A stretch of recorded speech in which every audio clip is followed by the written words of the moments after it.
Isang ngiti ang kumawala sa labi ni Stephanie nang mula sa kinauupuan niya. Nakita niya sa labas ng classroom si Clifford. Si Clifford Montreal ay sikat sa paaralang pinapasukan nila. Bukod sa gwapo at maganda ang pangangatawan nito, matalino rin ang lalaki. Marami ang nagkakandara pa at lihim na nagpapantasya rito. Ngunit, sa kabila noon, siya ang nagustuhan nito at 5 buwan na siya nitong nililigawan. Grabe na talaga ang haba ng hair mo, Stephanie. Talagang hulog na hulog sa'yo si Clifford. No, grabe. Ano sikreto mo, ha? Tanong ng kaibigan niya. Nakatabi niya sa upuan. Ngumisi siya dito. Anong sikreto? Maarte niyang hinawi ang buhok at umaktong kumakaway-kaway na parang Miss Universe. Simple lang. Una, dapat maganda ka. Pangalawa, dapat matalino ka. Pangatlo, dapat ikaw si Stephanie Deo Gracia. Aniya bago sila sabay na humalakak ng kaibigan ng pabiro. At hinampas pa siya nito. Hay nako, loko ka talaga, Stephanie. O siya, sige, puntahan mo na yung bebe mo si Clifford. Baka mamaya magulat na lang ako dahil tunaw ka na sa kakatitig niyan sa'yo. Napatawa naman siya sa sinabi ng kaibigan. Bago sinukpit ang bag niya. Saka tumayo at pinuntahan si Clifford. Hey, aga mo ah, you don't have class anymore? Tanong niya na makalapit dito. Tumango si Clifford bago nagsalita. Yes, how about you? Wala ka na bang klase? Wala na rin. Hindi raw papasok last prof namin kaya paalis na sana ako. Ganun ba? If that's the case, then can I at least drive you home? Tumango siya. Sure, no problem. Ang kaso nakapagpa-reserve na sa isang restaurant yung mga pinsan ko from other universities. Nalaman kasi nila na wala akong last subject at dun sana kami tatambay. Kahit sandali lang bago umuwi. Kung gusto mo, sumama ka na lang sa amin. Yun ay kung wala ka ng iba pang gagawin. Sasama na lang ako kung ganun. Wala naman na akong gagawin. Saad ni Clifford kaya napangiti siya. Bago tumango, saka sila umalis. Nang makarating sa restaurant, wala pa ang mga pinsan niya. Kaya naman naghintay sila ni Clifford. Ngunit makalipas ng 20 minutes, tumawag ang mga pinsan niya at nagsabing hindi na makakapunta ang mga ito. Dahil sa biglaang activity sa school. Oh my gosh, I'm so sorry Clifford, hindi na raw sila makakapunta. It's okay. Pwede namang tayo na lang muna tumambay dito para naman hindi sayang yung pagpunta natin, di ba? Napabuntong hininga siya at sumusukong tumango. Yeah. Sabagay, you have a point. Let's just enjoy the moment. Pagsang-ayon niya, bago sila umorder ng kakainin. Matapos ang tagpong yon, nagpatuloy pa rin sa panliligaw sa kanya si Clifford. Halos araw-araw silang magkasama ng lalaki. At sa mga panahong yon, hindi niya may tatangging tuluyan ang nahulog ang loob niya dito. Sana magustuhan niya to. Isang gabi, bulong ni Stephanie sa sarili. Habang pinagmamasa ng cupcakes na siya mismo ang gumawa. Balak niyang ibigay yon kay Clifford bukas. Bago niya itutuluyang sagutin. Kinabukasan, humigpit ang hawak ni Stephanie sa manibela ng sasakyan niya. Nang pihitin niya yon palikos sa liblib na daan. Bukod kasi sa kanya, nagkataong wala ng ibang dumadaan doon. Kahit patanghaling tapat pa lang. Naku, Stephanie, ilang beses ka nang dumaan dito, di ba? Huwag mo sabihin ngayon ka ba natatakot kahit tatirik-tatirik ang araw. Pagkastigo niya sa sarili, bago mahinang natawa at nagpatuloy sa pagmamaneho. Payapa naman ang biyahe ni Stephanie. Ngunit habang nasa kalagitnaan siya ng pagmamaneho, isang sasakyan ang humarang sa harap ng kotse niya. What the hell? Agad siyang napapreno. Sa kainis na bumaba ng sasakyan. What the hell is your problem? Naputo lang sasabihin niya sana sa driver ng sasakyang humarang sa kanya. Nang makita ko sino ang driver noon. Clinton, ba't ka humarang sa dinadaanan ko? Hindi ka ba aware sa aksidenteng pwedeng mangyari dahil sa ginawa mo? Tanong niya sa driver na walang iba kundi ang pinsan ni Clifford. Naglakad ito palapit sa kanya. I am not stupid, Stephanie. Natural alam ko kung anong aksidenteng pwedeng mangyari dahil sa ginawa ko. Tumaas ang kilay niya sa narinig, bago sarkastiko nagsalita. Kung alam mo, ba't ginawa mo pa rin yon? Because that's the only thing that I can do to stop you from meeting with Clifford. Parang wala lang nasaad nito. Saka mas lalo pang lumapit sa kanya. Pansin niya rin ang pasimpleng malaswang pagpasada nito ng tingin. Sa kabuuan na siyang dahilan kung ba't nanindig ang balahibo niya. Napaatras siya. Saka ito sinamaan ng tingin. Tinatago ang kabang nararamdaman niya. At paano mo naman nalamang si Clifford ang kikitain ko? Simple lang. Sinundan ko kayo kahapon na mag-dinner kayo. Narinig ko ang usapan niyo na magkikita kayo ngayon. Nakangisi nitong sagot. What the hell? You followed us like a stalker? Sabihin mo nga sa akin, Clinton, ano ba talagang gusto mo, ha? Ba't kailangan mo kaming sundan kahapon? At bakit kailangan mo akong harangin ngayon? Naiinis na siya sa lalaki. Because I don't want you guys to be together. At bakit naman? Sino ka ba sa akala mo? At ba't ka ba nakikialam sa kung anong meron sa amin ni Clifford? Nababaliw ka na ba? Yes. Nababaliw na nga siguro ako. Nababaliw na ako dahil lahat na lang inagaw sa akin na lintik na Clifford na yan. Fame, wealth, recognition, lahat na. Pati ikaw. Ikaw na babaeng gustong gusto ko, inagaw niya rin sa akin. Galit na galit ang lalaking yan. Kaya nang malaman niyang gusto kita, nagpakita agad siya na interes sa'yo. Niligawan ka niya, kahit hindi naman ikaw ang tipo niya. He made you fall for him, Stephanie. Pinaglalaruan ka lang ng lalaking yon. Kapag nasa harap mo siya, akala mo anghel na sobrang bait.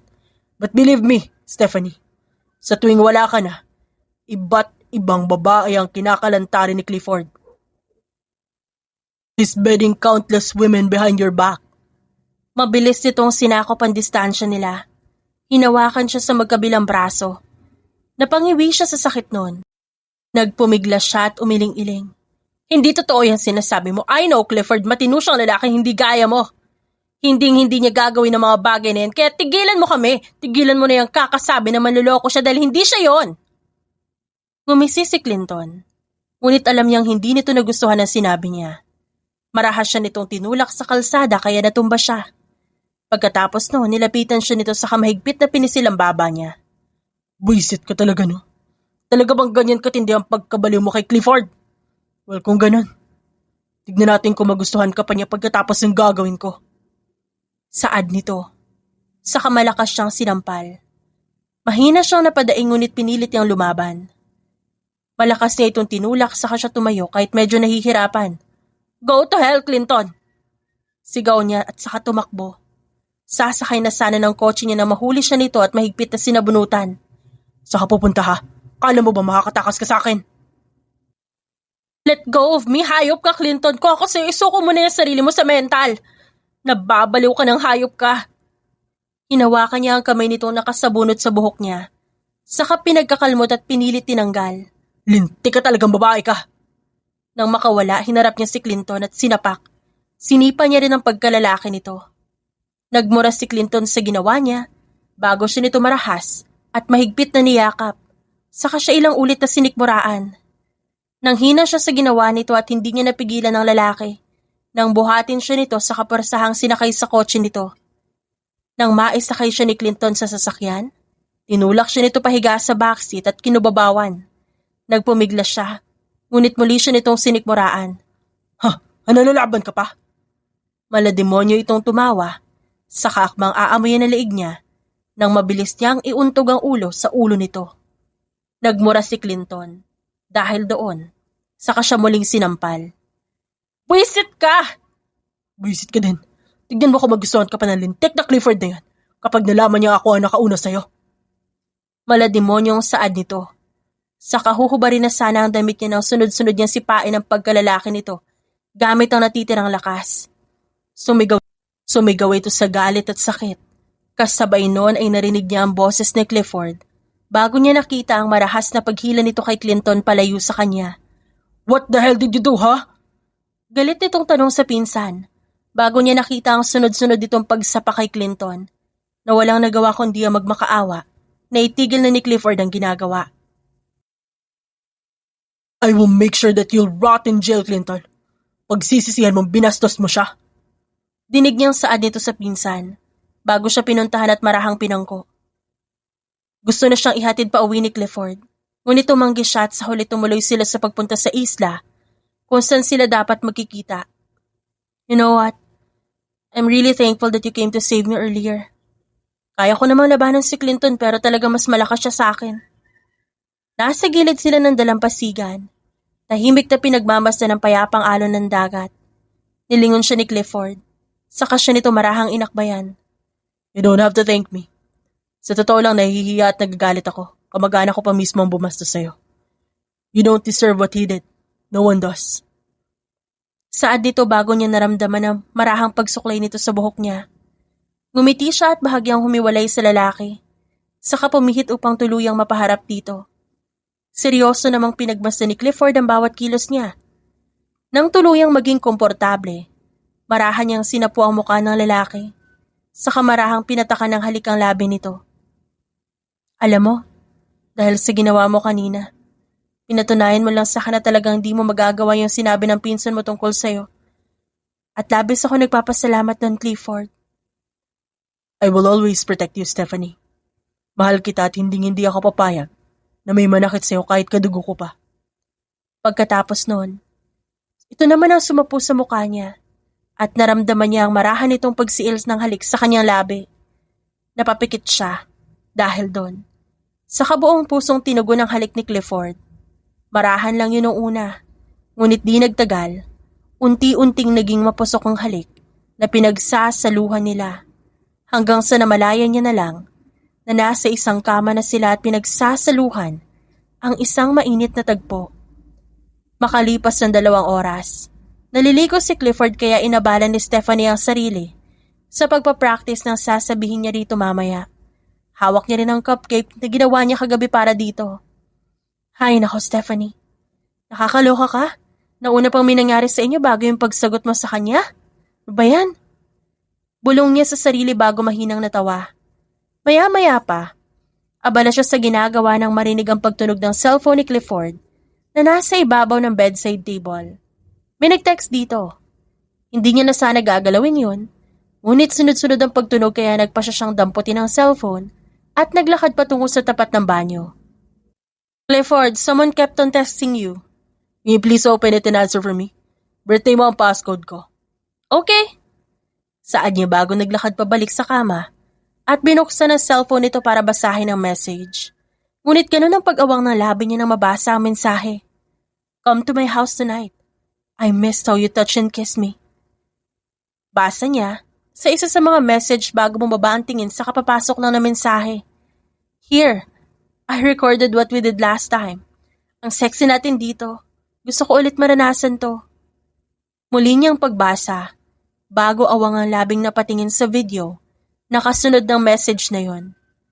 Ayaw niya sanang panoorin, ngunit tila merong nag-uudyok sa kanya. Kaya gamit ang nangangatal na daliri, pinindot niya yon para mag-play. At gano'n na lang ang gulat at galit na kumain sa kanyang sistema. Nang mapanood ang video kung saan makikita si Clifford na nakikipagtalik sa isang babae. Nabitawan niya ang hawak na box ng cupcake, maging ang cellphone dahil doon. Kasabay nun ay naramdaman niya ang pagyakap sa kanya ni Clifford mula sa likuran. Hey, sino nag-message? Na-replyan mo ba? Tanong nito bago hinalik-halikan ang leeg niya. Kumuyom ang kanyang kamay bago kinalas ang pagkakayakap nito. Hinarap ito sa kabinigyan ng sunod-sunod na malalakas na sampal. Kapal na mukha mo. Tell me Clifford, paano mo naatim na pakisamahan ako gayong may ibang babae ka naman palang kinakama kapag nakatalikod ako? Ha? Talagang may video pa kayo? Gulat naman ang lalaki. Video? What are you talking about? Nung kinakama, Stephanie, wala ako ibang nilalandi mo lang nung niligawan kita. I'm serious about you and I love you. Kaya hindi ko magagawa yung sinasabi mo. Now tell me where did you get it? At anong video? Hindi siya nagpadala sa rahan ng boses nito. Kitang-kita niya ang ebidensya ng panloloko nito sa kanya. Nagmamaang-maangan ka pa? Dinampot niya ang cellphone saka pinapanood dito ang video na napanood niya kanina. Ano? Tatanggi mo pa ba ha? I can't believe this, Clifford. Kailangan mong gawin to. Why do you have to hurt me this much? Ha? Tanong niya, kasabay ng sunod-sunod na pagpatak ng luha. Umawang ang labi ni Clifford. Bago puno ng pagsusumamong tumingin sa kanya. Stephanie, that's not true. Hindi ko alam yan. Wala akong alam sa video na yan. Please believe me, baby, please.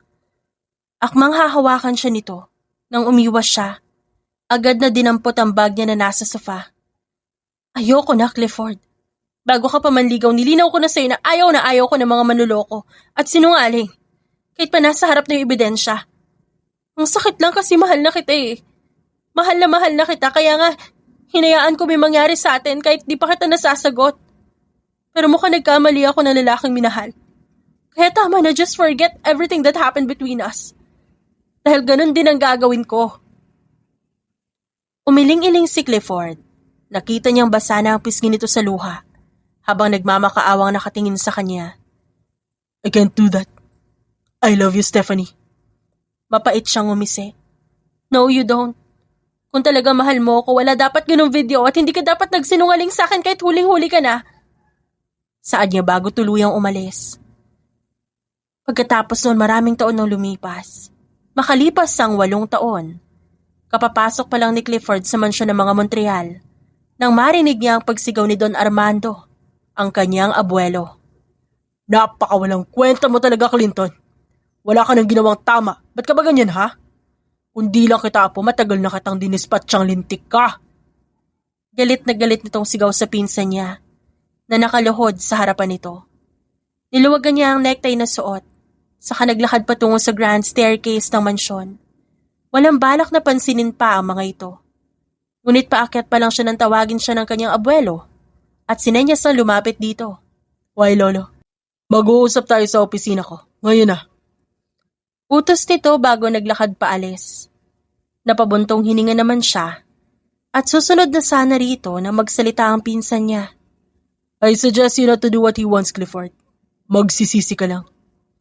Nilingon niya ito at masamang tiningnan. Don't tell me what to do, Clinton. Huwag mo rin ako basta kausapin na para bang maayos ang samahan natin. Hanggang ngayon, hindi pa rin ako natutuwa na nakalabas ka sa kulungan matapos ang ginawa mo kay Stephanie noon. Tukoy niya sa pambabastos nito noon sa babae. Stephanie na naman. Kalma, dude. Kinalimutan mo na yung babaeng yun dapat, di ba? It's been 8 years mula nang iwan ka niya. Move on! Nagigting ang panga niya sa narinig. Sa kawalang pasabing kinwelyohan nito. You're right. It's been 8 years since she left. At dahil yun sa'yo. Nakakainsultong tumawa ang pinsan niya. Sa kapilit na tinanggal ang pagkakahawak niya sa kwelyo nito, ngunit hindi ito nagtagumpay. Di ko naman alam na mababaw pala mag-isip ang babae na yun eh. Mabilis maniwala sa isang peking video. Gusto lang naman namin mangyari nun, pagdudahan ka niya. Pero iniwan ka agad at take note ha. Iniwan ka talagang pagkatapos pa may nangyari sa inyo. Ano yun? One night stand? Saka kamusta? Magaling ba sa kama? Mahina siyang napamura bago malakas at sunod-sunod na sinuntok ang pinsan, dahilan kung bakit napahiga na ito.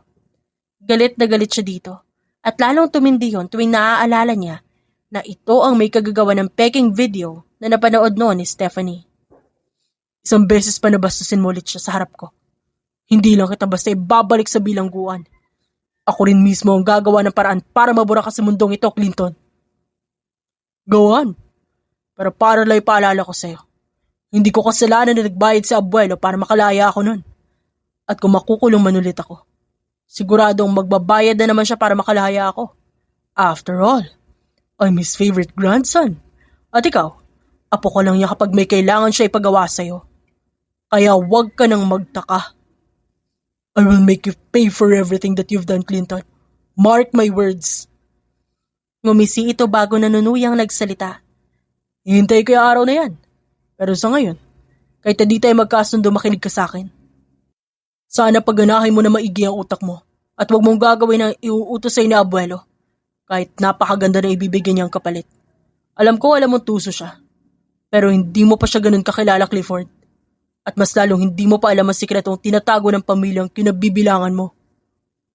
Hindi siya nagsalita. Sa halip ay pabalya niyang binitawan ng pinsan bago siya tuluyang sumunod sa opisina ng kanyang abuelo. Hindi na ako magpapaligoy-ligoy pa, Clifford. I want you to do something for me. Ano yun, abuelo? Laman ng folder ay ang mga impormasyon tungkol kay Antonio Deogracia, ang bagong gobernador ng probinsya nila. Hinagis nito yon sa kanya. Si Antonio Deogracia Ang gobernador na nakatalo sa abuelo niya sa katatapos ng naeleksyon. Ito rin ang ama ni Stephanie. Ang babaeng mahal niya na mula pa nung kolehiyo. Na ngayon ay isang sikat na modelo na. Anong ibig sabihin nito, abuelo? Ba't binibigyan mo ako ng impormasyon tungkol kay Governor Deo Gracia? Ngumisi ang kanyang lolo. Saka sumimsim ng alak sa basong hawak bago nagsalita. Simple lang. Dahil gusto ko mag-espiya ka sa kanya. Di hamak naman na halos bagong salta lang sa politiko yung Deo Gracia na yan. Pero nanalo siya agad? Ha! Malakas ang kutob kung may tinatago yung gobernador na yan. Sigurado ako nandaya yan para manalo. Marahil may mga illegal pang negosyo. At gusto kong patunayan yun na mangyayari lang kapag sumunod ka sa utos ko. Sisiguraduhin kong pagsisisihan niyang pumasok siya sa mundo ng politika. At ako pa ang kinalaban niya? Bakit ako, lolo? Alam niyo namang abala ako sa pagmamanage ng kumpanya. Ba't di na lang si Clinton? Total siya naman ang paborito niyo po, hindi ba? Masama siyang tinignan ng abuelo. Sa kanito binato sa kanya ang hawak na baso na mabuti na lang nailagan niya. Kumpanya? Pwede ba, Clifford, wag mong banggitin sa harap ko ang kumpanya na yan? Dahil hindi ko ikinatutuwa na mas pinili mo magtayo ng sariling kumpanya kaysa patakbuhin ang mga negosyo ko. Wag mo rin kukwestiyonin ang desisyon ko. Wala kang pakialam kung sinong gusto ko utusan, Clifford. Isa pa, ikaw na nga rin mismo nagsabi, di ba? Paborito ko si Clinton, kaya bakit ko siya ilalagay sa alanganin, ha? Alam mo, sundin mo na lang yung inutos ko. Mag-espiya ka sa mga Deo Gracia na yon. Huwag ka mag-alala. Gagawa ako ng paraan para hindi nila malaman na may koneksyon tayo. Bukod doon, kapag nagawa mo na maayos ang pinagagawa ko sa'yo, ako mismo ang gagawa ng paraan para malaman mo ang tunay na dahilan ng pagkamatay ng mga magulang mo noon. Mapait siyang napangisi dahil doon. Talagang alam ng matandang ito na gustong-gusto niyang malaman ang tungkol sa pagkamatay ng kanyang mga magulang. Nung bata pa lang siya, at ang iba pang mga impormasyon tungkol dito, na ni minsan ay hindi niya magawang malaman. Kahit pa ilang investigador na ang inutusan niya. Ano, Clifford? Gagawin mo ba inutos ko o hindi? Bumuntong hininga siya. Alam niyang muli na naman sila magtatagpo ni Stephanie sa oras na sundin niya ang utos na matanda. Alam niya ring lalong titindi ang galit nito sa kanya. Oras na malaman nito na isa siyang espiya. Ayaw niya na sana mangyari yon. Ngunit sa sitwasyon ngayon, mas nanaig sa kanya ang kagustuhan na malaman ang lahat patungkol sa pagkamatay ng kanyang mga magulang. Kaya naman kahit may pagdadalawang isip, tumango siya. Senyales na susundin niya ang inuutos nito. Sa kabilang banda, makalipas ang isang buwan, katatapos lang ng photoshoot ni Stephanie para sa isang magazine, kasalukuyan siya nag-aayos ng mga gamit para makauwi na ng magring ang cellphone niya dahil sa pagtawag ng ama. Anak, anong oras na? Anong oras ka ba uuwi? Gabi na at nag-aalala na kami ng mami mo sa'yo. Pauwi na po ako, Dad. Inaayos ko lang yung mga gamit ko. Do you want me to send our driver there to pick you up? Gabi na. Delikado dahil bukod sa babae ka, marami rin ang sigurado nagtatangka sa buhay mo. Isa kang sikat na modelo at anak pa kita. You know, ayoko na maulit yung nangyari last month. Muntik ka na mawala sa amin ng mami mo dahil sa kagagawa ng mga kalaban ko sa politika. Bakas ang pag-aalala sa boses ng kanyang ama. Lihim siyang napabuntong hininga sa narinig. Totoo ang sinabi nito. Talagang maraming nagtatangka sa buhay niya. Dahil bukod sa maraming gustong magpabagsak sa kanya bilang isang modelo, marami rin ang gustong pumatay sa kanyang mga politiko dahil gobernador na ang kanyang ama. I'm fine, Dad. Hindi na po ulit mangyayari yon. Pauwi na po talaga ako. Actually, papunta na nga po ako sa parking lot ng studio. Aniya, bago umalis at nagtungo sa nasabing lugar. Ganun ba? Okay then. Pinasunod ko na dyan yung na-hire kong personal bodyguard mo. Kanina pa siya nariyan actually. His name is John. Take note of that. Nang makarating sa parking lot, sasakay na sana siya sa kotse nang isang SUV ang mabilis na huminto sa harap niya at sapilitan siyang dinakip. What the hell? Sino kayo? Ano kailangan niyo sa akin? Nagpumiglas siya. Ngunit hindi siya nagtagumpay na makawala dahil may tinakip na panyo sa ilong niya. Dahilan kung ba't unti-unti siyang nakaramdam ng hilo. Hi, Miss Stephanie. Ako ang bago mong bodyguard. Akala ko matalino ang tatay mo, hindi naman pala. Dinig niyang bulong nito bago siya sapilitang isinakay sa SUV. Kasabay noon ay tuluyan din siyang nawalan ng malay. Hindi naging maganda ang nangyari kay Stephanie ng gabing yon. At ang malala pa, halos si kamatay niya ang natamong pananakit sa kanya. Dahil doon, nagdesisyon ang kanyang ama na maghanap ng bagong bodyguard. At sa pagkakaalam niya, hindi naging madali ang proseso noon dahil mas naghigpit ang kanyang ama. Anak, mag-ingat ka sa meeting mo mamaya, okay? 2 buwan ang lumipas matapos ang pagdakip sa kanya. Tumango siya sa ama. Yes, Dad. Pipirma lang po talaga ako ng kontrata ngayon para sa bagong project.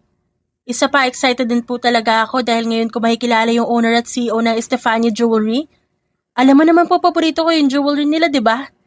At sobrang saya ko rin dahil ako yung napili nilang model na magre-represent ang product nila.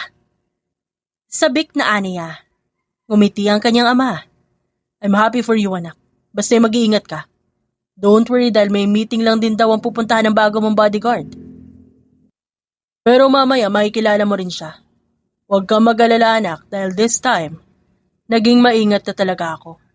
Siniguro ko matino ang bodyguard mo. Nakakadala ang nangyari sa'yo noong nakaraan. Niyakap niya ang kanyang ama at hinalikan sa pisngi.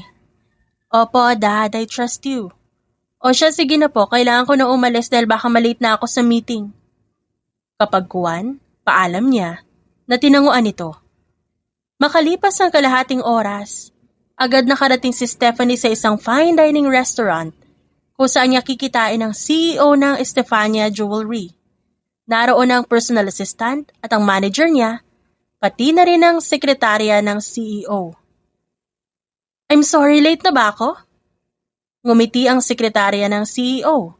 No, Miss Stephanie, kararating lang din po namin. Sa ngayon po, si Mr. Montreal lang po ang hinihintay namin. Sandali siyang natigilan sa apelidong narinig. Bukod sa politikong kalaban ng kanyang ama na si Armando Montreal, 2 tao pa ang kilala niyang may ganong apelido. Si Clifford na muntik niyang sagutin ng college at ang bastos nitong pinsa na si Clinton. Miss Stephanie, ayos lang po ba kayo? Tanong ng sekretarya na mapansin ang pagkatigil niya. Tumango siya at ngumiti. Bago uupo na sana, nang muling magsalita ang sekretarya at may tinuro sa likuran niya, Mr. Montreal is here. Wala sa sariling napalingon siya sa likuran at ganun ang pag-awang ng kanyang labi nang makita ang lalaking minsan niyang minahal. Walang iba kundi si Clifford. Naglalakad dito palapit sa kanila at ang seryoso at malamig ditong tingin ay agad na nakatuon sa kanya. Nang tuluyan nito makalapit, umupo sila. Nagsimula mag-usap tungkol sa kontrata. Pwede pa ba mag-back out? Di pa naman ako nakakapirma. Pasimpleng bulong niya sa manager na lihim lang siyang kinurot. Here's the contract, Miss Stephanie and Mr. Montreal. Pakipirmahan na lang po para makapag-proceed na tayo sa photoshoot. Inabot sa kanya ng sekretarya ni Clifford ang ballpen na nag-aalangan niya pang kinuha. Inabutan din ito si Clifford ng ballpen at agad namang pinirmahan ng lalaki ang kontrata bago siya tiningnan. Miss Stephanie, are you going to sign a contract or not? Bahagyang sumama ang tingin niya sa lalaki.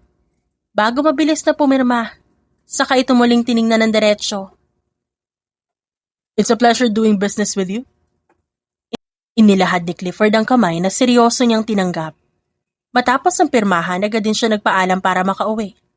Hindi na siya sumama sa PA at manager niya na mamamasyal pa daw. Nang nasa parking lot na siya ng restaurant, bubuksan niya na sana ang pinto ng kotse nang may humawak sa kamay niya mula likuran. What are you doing, huh? Pamilyar ang boses ng bumulong sa kanya. Agad siyang pumihit paharap dito at napagtantong tama nga siya ng hinala na si Clifford yon. Marahas niyang binawi ang kanyang kamay.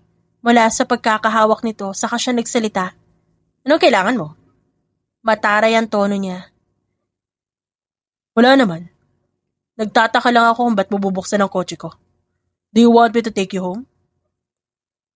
Bakas ang kapilyuhan sa boses nito. Kaya masama niya itong tiningnan. Nag-iisip ka ba, natural bubuksan ko yung kotseng to dahil akin to? Tumaas ang 2 kilay ng lalaki. Saka nakangusong sinulyapan ng sasakyan bago muling binalikan tingin sa kanya. Sorry, but you're wrong, baby. Hindi sa iyo ang sasakyan na yan.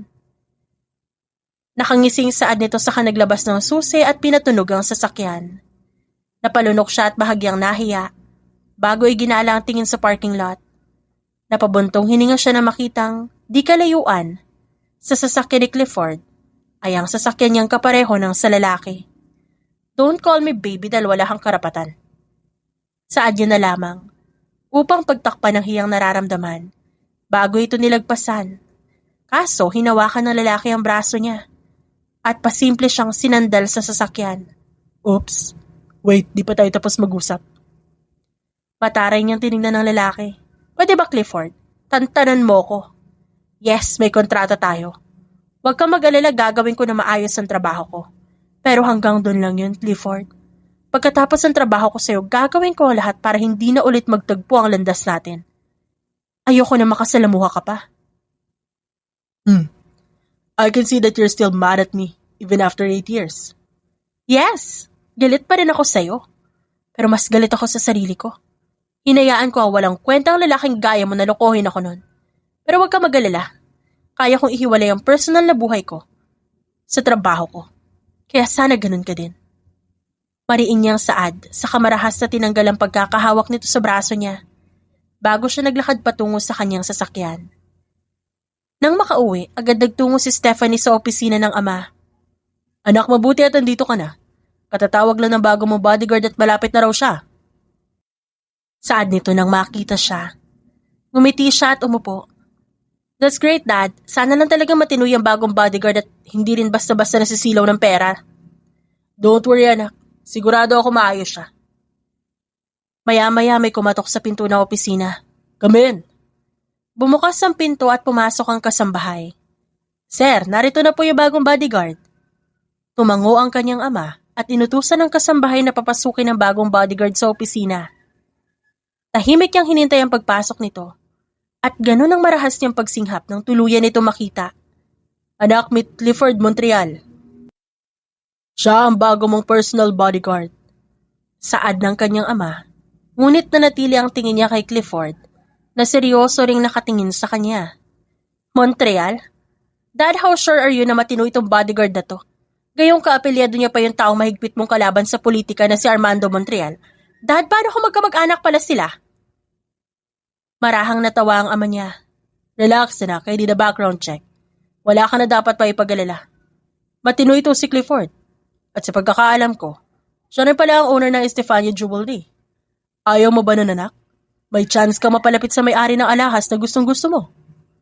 Tumaas baba ang kilay ng ama niya bago ito bahagyang natawa ng simangutan niya ito. O siya, sige. Bahala ka, Dad. O maglakad-lakad muna kayo nito si Clifford sa labas na makapag-usap naman kayo kahit papano. Kapag kuwan, marahas siyang napabuntong hininga at lumabas na ng opisina nito.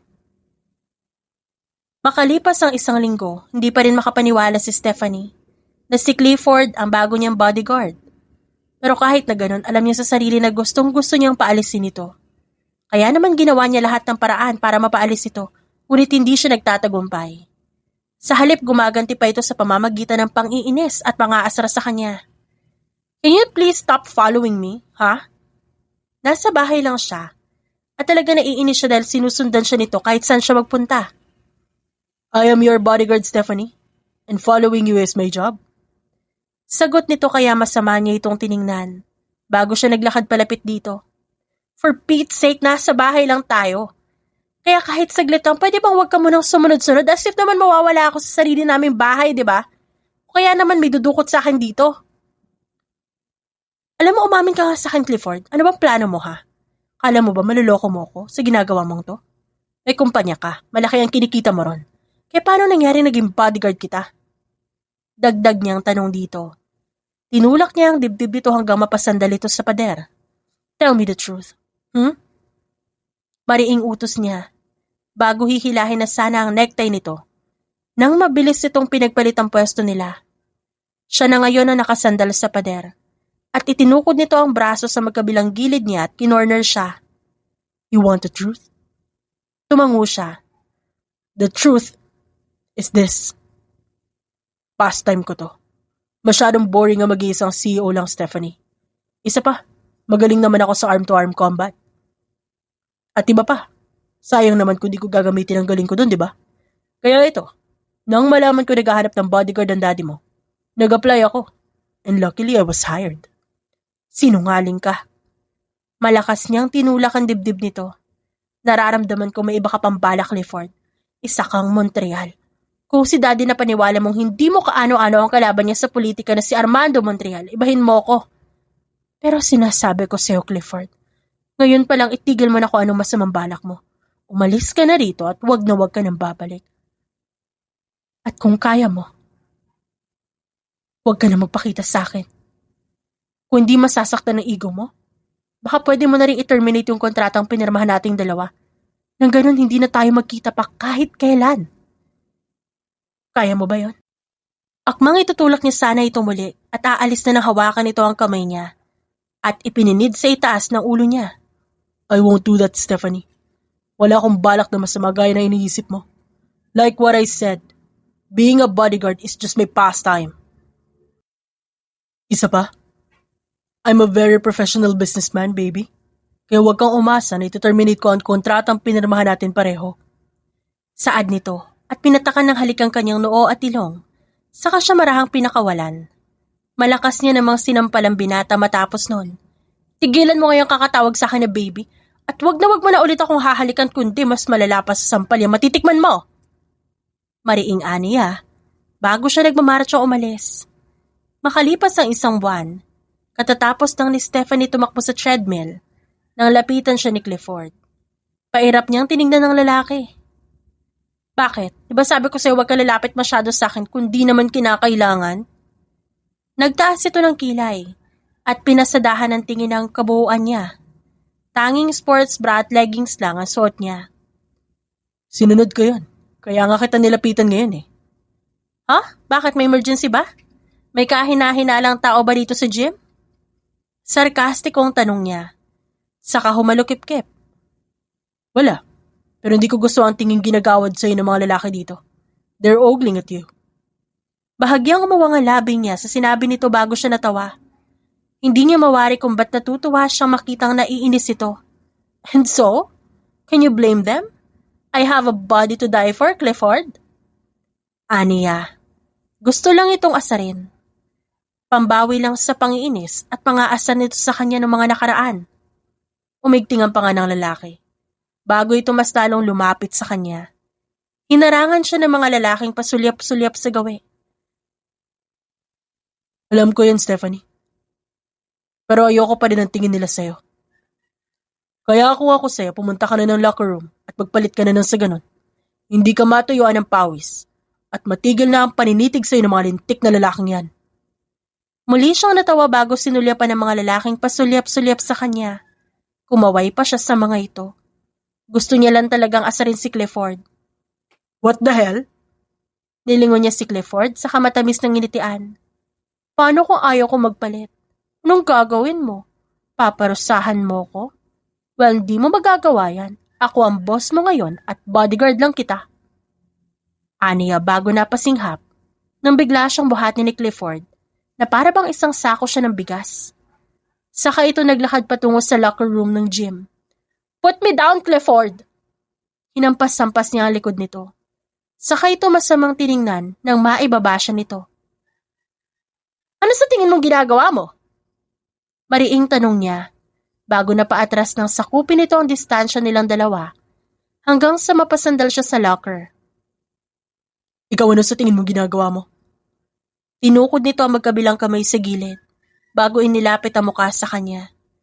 Umangat ang kamay niya para sana itulak ito, pero mabilis itong nahuli yon gamit ang isang kamay. Muli na namang ipininid sa taas ng ulo niya. Oops, you can push me, baby. Alam mo napakakulit mo. Kala mo ba hindi ko alam kung anong ginagawa mo? You're annoying me on purpose. Bakit? Sa tingin mo ba aalis ako bilang bodyguard mo kapag nainis ako, ha? Well, then you're wrong, baby. Dahil kahit anong gawin mo, hindi ako aalis bilang bodyguard mo. I am going to protect you. Hindi lang mula sa kapahamakan na dala ng mga kalaban ng daddy mo sa politiko, kundi yung mga taong gustong magbabagsak sa'yo. kundi pati na rin ang mga lalaking gustong makuha ang atensyon mo. Marahan itong pinagdikit ang noon nila. Hindi niya maiwasang mapalunok dahil doon. Ba't ka ganyan? Napakaseryoso mo at napaka-protective mo naman, daig mo pa si daddy eh. Sabihin mo nga sa akin, gusto mo ba ako? Naghahamong tanong niya. I don't like you, Stephanie. Napalunok siya sa sagot nito at bahagyang nakaramdam ng pagkadismaya. Hindi lang basta pagkakagusto ang nararamdaman ko para sa'yo. Stephanie, it's been 8 years since the last time we saw each other. Sa 8 taon na yun, pinilit kong kalimutan ka pati na yung nararamdaman ko para sa'yo. Dahil sa hindi maganda nangyari sa atin. Pero hindi ko kaya dahil mahal kita. Dagdag nito bago walang seremonyang siniil ng marahang halikang labi niya. Nagulat siya, ngunit walang inis at pagtutol na nangibabaw sa kanyang sistema. Bagkus sa tagpuan niya ang sarili, na tumutugon sa halik ng lalaki. Nakalaunan ay naging mapusok at mapangangkin. Sa kabilang banda, lumipas ang ilang buwan, nagpatuloy si Clifford sa pagiging personal bodyguard ni Stephanie. Natuloy din ang pagmamodel nito sa mga produkto ng kanyang negosyo. Okay, nice shot! One last pose, Miss Stephanie! Tingin sa camera na para bang inaakit mo ang mga mamamayan na bumili ng alahas sa Estefania Jewelry. Saad ng photographer kay Stephanie isang araw. Nasa isang studio sila ngayon, kung saan ito kinukunan ng litrato habang minomodel ang mga produkto ng jewelry shop. Sinunod naman ng babae ang sinabi ng photographer. Hindi niya maiwasang mapalunok habang pinagmamasdan nito na nangaakit na nakatingin sa harap ng camera. Make it fast. Kanina pa siya dyan. She needs to rest. Aniya sa photographer na kay Stephanie pa rin ang tingin niya. Tumango ang photographer at maya-maya lang tuluyang natapos ang shoot. Agad siyang lumapit kay Stephanie dahil doon at inabot niya rin ito ng isang bottled water. Salamat. Uminom ito bago naupo sa kahinilot ang sintido. You okay? Masakit ang ulo mo? I'm okay. Pagod lang sa photoshoot. Tumayo ito at mukhang mag-aayos na sana ng gamit. Nang hindi sinasadyang mawalan ito ng balanse. Agad niyang pinulupot ang braso sa bewang ng dalaga upang alalayan ito at gano'n na lang ang mahina ngunit mariin niyang pagmumura nang maramdamang sobrang init nito. You're burning hot, Stephanie. Aniya sa kawalas seremonyang pinangku ito bago agad lumabas ng studio upang iuwi na ang dalaga. Pwede bang huwag ka masyado mabilis maglakad? Lalo ako nahihilo sa ginagawa mo eh. Mataray na saad nito sa kanya. Ngunit hindi niya pinansin yon. Dahil na makalabas sila ng studio, agad niya ito sinakay ng sasakyan saka sila bumiyahe pa uwi. Nang makauwi, walang ibang tao sa bahay, kundi ang mga kasambahay at ibang bodyguard. Kaya dinala niya ang dalaga sa kwarto. Saka siya nagpatulong sa mayordoma na asikasuhin ito. Nako, napakataas ng lagdat ni Miss Stephanie. Mabuti at kinaya niya pa magkapag-photoshoot kanina, sir. Kung alam ko lang na masama ang pakiramdam niya, nagawan ko po sana ng paraan para hindi muna siya nag-shoot ngayon. Bumuntong hininga siya at marahang kinumutan ng dalaga. Hindi alintana ang pagmamasid ng mayordoma sa kanya. Alam mo, Sir Clifford, wag niyo po sanang masamain ang itatanong ko. Pero may gusto po ba kayo kay Miss Stephanie? Pansin ko po kasi na iba po kayo tumingin sa kanya. Para bang mahal na mahal niyo siya. Tapos, alam mo, nung nakaraan kasi, ay hindi sinasadya ko narinig kayo ni Miss Stephanie na nagtatalo. Abay, narinig ko na CEO ka pala. Tumaas ang kilay niya sa narinig at magsasalita na sana nang magring ang cellphone niya. I'm sorry, kailangan ko sagutin to. Okay, sir. Ako nang bahala kay Miss Stephanie. Saad ng mayordoma, kaya tumango siya bago lumabas ng kwarto ng dalaga upang sagutin ang tawag ng kanyang abuelo. Clifford, ano nang balita sa pinagagawa ko sa'yo? Mukhang nasisiyahan ka sa piling ng babaeng binabantayan mo. At nakalimutan mo ang tunay na dahilan kung ba't ka nariyan. Galit na bungad ng kanyang abuelo. Abuelo, like what I said the last time you called me. Wala namang kahinahinala kay Governor Deo Gracia. Base sa naobserbahan ko, lahat ng negosyo nila ay legal. Wala siyang ginawang pandadaya ng eleksyon. Talaga naman, Clifford. Anong hangin ang nalanghap mo sa poder ng mga Deo Gracia At para bumabaliktad ka na yata. Alalahanin mo, Clifford. Kapag nahanapan mo ng baho ang mga deograsyang yan, tutulungan kita na makakuha ng impormasyon tungkol sa mga magulang mo kaya tuminutino ka. Narinig niya ang ilang ulit na pagmumura sa kanya ng abuelo sa kabilang linya, kaya hindi niya napigilan ang pagkuyom ng kanyang kamay, bago walang pagdadalawang isip na pinatay ang tawag. Matapos ang tagpong yon, mas lalong naging agresibo ang abuelo na makahanap ng baho ni Governor Deogracia. Kasabay nun, ay ang unti-unting pagiging malapit nila ni Stephanie sa isa't isa. Nagpatuloy yon sa mga sumunod pa na mga linggo, hanggang sa tuluyan sila nagkaroon ng relasyon na suportado naman ang pamilya nito. Wow, bihis na bihis. Saan ang lakad natin, ma'am? Saad ng isang katulong. Lumapit naman ang lalaki. Oo nga, saan ang lakad natin, ma'am? Ngumisi si Stephanie. Well, it's my friend's birthday, sa bar gaganapin ang celebration at dahil boyfriend kita / bodyguard, you're going to come with me. Pero ayoko yung suot mo. Tukoy nito sa formal niyang suot. Tumaas ang kilay niya sa kapilyong umisi. And what do you want me to wear? Natural kung ano dapat ang suot kapag nasa bar, no? Sagot nito kaya natawa siya bago nagpaalam sandali upang makapagbihis. Ngunit bago pa siya makaalis, hinawakan nito ang braso niya sa kapilyong initian. I want to see your room. Baby, we can't be in the same room. Bakit? Gusto ko lang naman makita kwarto mo. Wala naman tayo ibang gagawin. Kaya tara na, I'll help you pick clothes to wear. Saad ng babae sa kanauna ng maglakad, papunta sa kwarto niya. Kaya napapailing na lang siyang sumunod dito. Nang makarating sa silid, sunod-sunod siyang napalunok nang makitang nakaupo ito sa kama. Lumihis ang suot nitong dress. Lumitaw ang makinis at mapuputi nitong hita. What kind of look is that? Maang na tanong ni Stephanie, ngunit bakas niya ang kapilyuhan sa mga mata nito. Nahihirapan siyang napaungol dahil doon nilapitan niya ang babae. Hindi napigilan ng sarili na hinalikan nito na agad nitong tinugon. Marahan lang ang halik na pinagsasaluhan nila noong una, pero kalauna naging mapusok hanggang sa tuluyan nilang pagsaluhan ng init ng pagmamahalan para sa isa't isa. Matapos ang tagpong yon, mas naging maayos ang kanilang relasyon. Ngunit makalipas ang isang buwan, unti-unting nagkaroon ng lamat ang relasyon nila. Kasabay pa nun ang problemang dumating sa buhay politiko ng kanyang ama. I am just asking you, Clifford, sino yung kausap mo kanina at ba't pinag-uusapan niyo yung daddy ko? Mariing tanong niya, isang gabi sa lalaki. That's nothing, Stephanie. Mali ang pagkakarinig mo. Sige na, bumalik ka na sa kwarto mo at magpahinga na.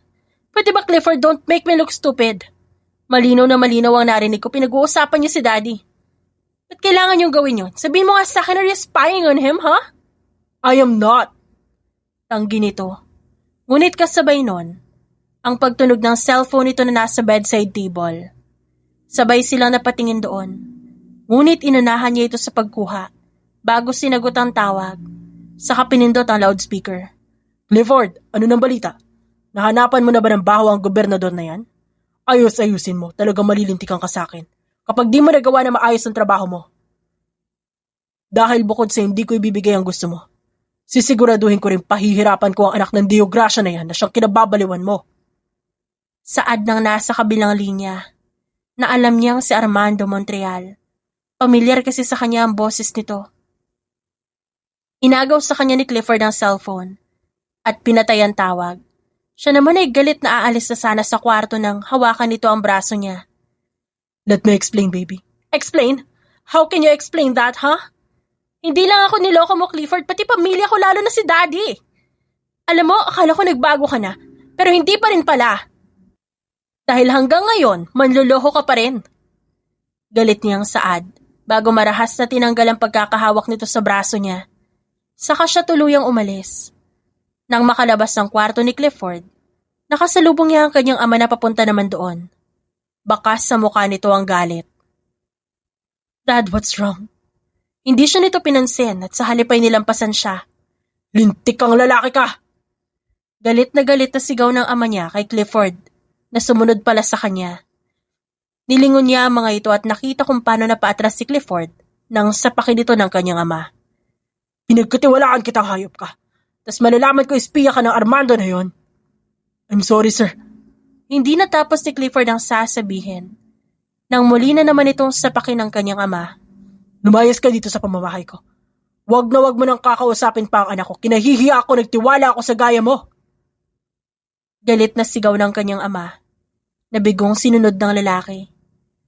Sa kabilang banda, makalipas ang ilang oras, isang mura naman ang pinakawalan ni Clifford nang maramdaman ng malakas na pagsapak sa kanya ng kanyang lolo. Anong kapalpakan itong ginawa mo, Clifford? Kala ko ba hindi ko malalaman na ikaw ang dahilan kung ba't nalaman ng Deogracia na yun na may koneksyon tayo? Nababaliw ka na ba? Hindi mo ba alam na pwede ako mapahamak sa ginawa mo? Alam mo ba ang pwedeng mangyari, ha? Of course I know. Hindi mapigil ang galit na sigaw niya. Natahimik ang kanyang abuelo, saka sarkastikong umiti. I know the consequences of my actions, abuelo. Pero gusto kong malaman mo na hindi ko pinagsisihang. Ako ang lihim na nagpaalam kay Governor Deogracia na may koneksyon tayo. Alam mo kung bakit? Dahil sawang-sawa na ako. Kala niyo ba hindi ko malalaman na ikaw ang dahilan kung ba't hindi ako nakakakalap na impormasyon tungkol sa mga magulang ko, ha? Akala mo ba hindi ko malalaman na isa ka sa naging person of interest sa pagkamatay nila? Ha? Totoo yon. Habang nasa poder siya ng mga Deogracia, pansin niya ang kahina-hinalang kilos ng kanyang abuelo. Bukod sa gigil na gigil itong mahanapan ng baho ang daddy ni Stephanie, ilang beses din ito nagsalita ng hindi magaganda tungkol sa mga magulang niya.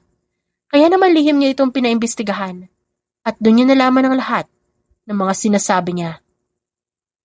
Ano naman ngayon? Kung naging person of interest ako sa pagkamatay nila, para lang ay paalam ko sa'yo. Wala akong pakialam sa mga magulang mo. Lalong-lalo na sa ama mo. Alam mo kung bakit? Hindi ko naman talaga anak yon. Hindi Montreal ang tatay mo at hindi ka rin Montreal. Nabato siya sa narinig at bahagyang umawang ang labi. Just so you know, Clifford, isa lang ang anak ko at yun ay ang ama ni Clinton. Ang ama mo ay anak lang ng kasambahay pero kinupkup ko siya at tinulungan. Nung tumanda at nagkapamilya, hirap na hirap ang nanay ni Clinton na magbuntis. Noong mga panahon na yun, pinagbubuntis ka ng nanay mo. Gustong gusto ko na ng apo, kaya nang isilang ka, sinabihan ko agad sila na gusto kitang ampunin. Ang sabi ko pambawi na lang sa ama mo, dahil sa lahat na naitulong ko sa kanya. Pero ayaw niya. Nagsimula rin siya sa pagsuway sa mga utos ko, at paulit-ulit ako napahamak dahil doon. Kaya naman nagpasya ako, tapusin na siya pati ang nanay mo. Pagkatapos pinalabas kong aksidente ang lahat, saka kita inampon. Yun ang buong katotohanan, Clifford. Pinagamit ko lang sa iyo ang apelido ko, pero hindi kita kaano-ano. Ano, kontento ka na ba? Kumuyom ang kamao niya bago walang pasabing kinuwelyuhan ito sa kanya ito pinagsasapak. Napakasama mo! Galit niyang sigaw bago susuntukin na sana ito. Nang marinig niya ang pagdating ni Clinton upang awatin siya. What the hell are you doing, Clifford? Bakit mo sinasaktan si abuelo? Isa ka pa! Alam niyo, bagay na bagay talaga kayong magsama, maglolo. Pareho kayong mga demonyo. Ito ang tandaan yung dalawa. Hindi ako mananahimik, gayong alam ko ng buong katotohanan. I will make sure that you guys are going to regret what you did. Sa kabilang banda, isang gabi na alimpungatan si Stephanie. Naramdaman niyang tila may humahalukay sa sikmura niya. Nagtungo siya sa banyo at doon dumuwal. What the hell is happening with me? Ilang araw na kasing nangyayari sa kanya ang ganong tagpo. Hindi niya maiwasang mabahala dahil doon. Maya-maya, napabuntong hininga siya bago bumalik sa kama. Sa kabinuksan ng cellphone niyang tumunog. Last photoshoot for Estefania Jewelry tomorrow. Pagbasa niya sa text ng PA, napahilamos siya sa sariling muka. Am I ready to see him again? Pagod niyang bulong sa sarili. Tinutukoy niya si Clifford, na hindi niya pa muling nakikita mula nang paalisin ito ng daddy niya. Sigurado kasi siyang manunood ito sa photoshoot bukas. Kinabukasan, padilim na nang matapos ang photoshoot. Lalabas na sana siya ng studio nang humarang si Clifford sa dinaraanan niya. What do you think you're doing? Malis ka sa harapan ko. Pwede ba tayo mag-usap? Bakit? Ano pa dapat natin pag-usapan? Marami, Stephanie. Alam ko hindi ka na nagtitiwala sa akin dahil sa nangyari. But I want to tell you the truth. Sana pagbigyan mo ako, please. Truth? Bakit? Sa tingin mo ba talaga magagawa ko pa maniwala sa'yo, ha? After everything that you've done? Sarkastikong tanong niya. Bago akmang aalis na mabilis siya nitong yakapin. Sabay silang umupo. Kasabay nun ay ang sunod-sunod na pag-alingaw-ngaw ng putok ng baril. What the hell was that? Naramdaman niya ang pahigpit na pagyakap sa kanya ni Clifford. Tila pinoprotektahan siya sa mga putok ng baril na hindi pa rin tumitigil. Nang tumigil ang putukan, inalalayan siya ni Clifford saka sila sabay dahan-dahang lumayo sa studio. Nasaan na yung modelo? Harapin niyo! Barilin niyo! Dinig niyang sigaw na isang lalaki. Kaya nagkatinginan sila ni Clifford. Siya lang naman ang modelong nasa studio ng mga oras na yon. Kaya tiyak niyang siya ang tinutukoy ng mga ito. Nagpatuloy sila sa marahang paglayo sa lugar. Dahil doon. Ngunit may nakakita sa kanila. Agad silang tinuro dahilan kung ba't mabilis silang tumakbo palayo hanggang mapadpad sa isang talahiban. Nasaan na tayo? Tanong niya kay Clifford. Wala na kasing masyadong dumadaan sa kinaroroonan nila. I don't know. Kailangan nating tawagan si Dad. Aniya bago kukunin na sana ang cellphone sa shoulder bag ng isang van na nakita nilang papalapit sa gawin nila. Muli silang tumakbo ni Clifford, ngunit naharang sila ng van. Mula roon lumabas ang armadong lalaki na agad silang tinutukan ng mga baril. Sino kayo? Anong kailangan niyo sa amin? Yung kasama mo lang naman ang kailangan namin. Pero dahil sumabit ka, damay ka na rin. Sinubukan nilang lumaban ngunit walang pag-aalinlangang binaril na mga ito ang hita ni Clifford. Dahilan kung ba't natigil silang pareho at nagpaubaya na lang. Naiyak na siya sa kaba. Lalo na makita niya ang bakas ng dugo kay Clifford. Napapikit siya bago pumunit ng konti sa suot niyang dress. Pinulupot yun sa tama ng lalaki. Habang ginagawa niya yon, naramdaman niya ang pagyakap sa kanya ni Clifford at ang marahang pagpunas nito sa mga luha niya. I'm here. Don't worry, hanggat kasama mo ako. Sisiguraduhin ko hindi ka nila masasaktan. I promise you that. I just hope that my dad will find us. Sana lang. Yung tatay mo, gamitin niya yung watch na binigay ko sa kanya yesterday. Nagkita kayo ni Dad? Yes. Palihim kong kinita ang daddy mo. Sinabi ko sa kanya ang buong katotohanan. Pero siguradong nagdududa pa rin siya sa akin. Binigyan ko siya ng relo. May tracking device na konektado sa singsing na binigay ko sa'yo. Hindi sinabi sa akin ni Dad ang tungkol dyan. I told him not to. I know this is not the right time, but please, please, please. Give me a chance. Allow me to tell you the truth. Mahinang nagpasalamat sa kanya si Clifford bago nagsimulang magkwento. At ang matapos ay hindi maiwasang maiyak ng babae dahil sa halo-halong emosyong nararamdaman niya. I'm sorry, Clifford.